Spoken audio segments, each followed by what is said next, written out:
ഇതെന്തുവാ കട്ടിലേൽ പരിപാടി? വല്യമ്മയും മോളും കൂടെ നോക്കിയേ, കട്ടിൽ കുളമാക്കി രണ്ടെണ്ണവും കൂടെ. ഒരുപാട് തുണി മടക്കാറുണ്ടായിരുന്നു. ഡ്രസ്സെല്ലാം മടക്കിയത് തീർന്ന്. അപ്പൊ അപ്പുറത്താണ്. അപ്പൊ എനിക്ക് ചെന്ന് എടുത്തോണ്ട് വരാൻ പറ്റാത്തോണ്ട് ഞാനും കയ്യിലും കുറച്ച് കഴുകിയിട്ട് മെഷീനിലും കഴുകി. അപ്പം ഇപ്പതാ ഇവിടെ സമയം കിട്ടിയത്. പിന്നെ എന്റെ കൈക്ക് കുറെ ദിവസമായിട്ട് എന്റെ ഷോൾഡർ അനക്കാൻ പറ്റില്ല. വൈകുന്നേരം വേദന കൂടി ചൂട് വെച്ച് കരഞ്ഞ് അവസാന സഖിയായിട്ട് മരുന്ന് കഴിച്ചിട്ട് ഉറങ്ങിയില്ല. കിടന്ന് എഴുന്നേറ്റപ്പോഴത്തേനും കുറച്ച് ആശ്വാസം കിട്ടി. അന്നേരം ഇവിടെ തൂത്ത് വിട്ടു. എന്നാ പിന്നെ അടുക്കളയിൽ വലിയ ജോലി ഇല്ല.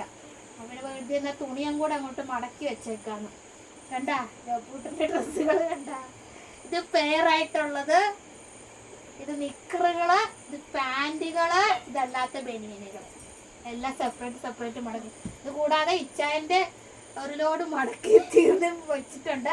ഇനി അങ്ങോട്ട് നോക്കിയാ അതിനകത്താണ് ഇത്, അതിനകത്തേം കുടഞ്ഞിട്ടു. അതിനകത്തുണ്ടായിരുന്നു, അത് മടക്കി തീർന്ന്. ഇനി കുറച്ചുകൂടെ ഗബ്രൂട്ടന്റെ അപ്പുറത്തുണ്ടെന്ന് പറയുന്നു, അതും കൂടെ എടുത്ത് മടക്കണം. ഇതൊക്കെ നമ്മുടെ ഗബ്രൂട്ടൻ കുഞ്ഞായിരുന്നപ്പോ മേടിച്ചാണ് കേട്ടാ. പക്ഷെ അന്ന് വലുതായിരുന്നു. ഇപ്പൊ അവന് കുറച്ച് കറക്റ്റ് ആയിട്ടുണ്ട്. തുണികൾ മടക്കിയിട്ട് വേണം ഒന്ന് ഫ്രഷ് ആവണം എനിക്ക്. ബൈ.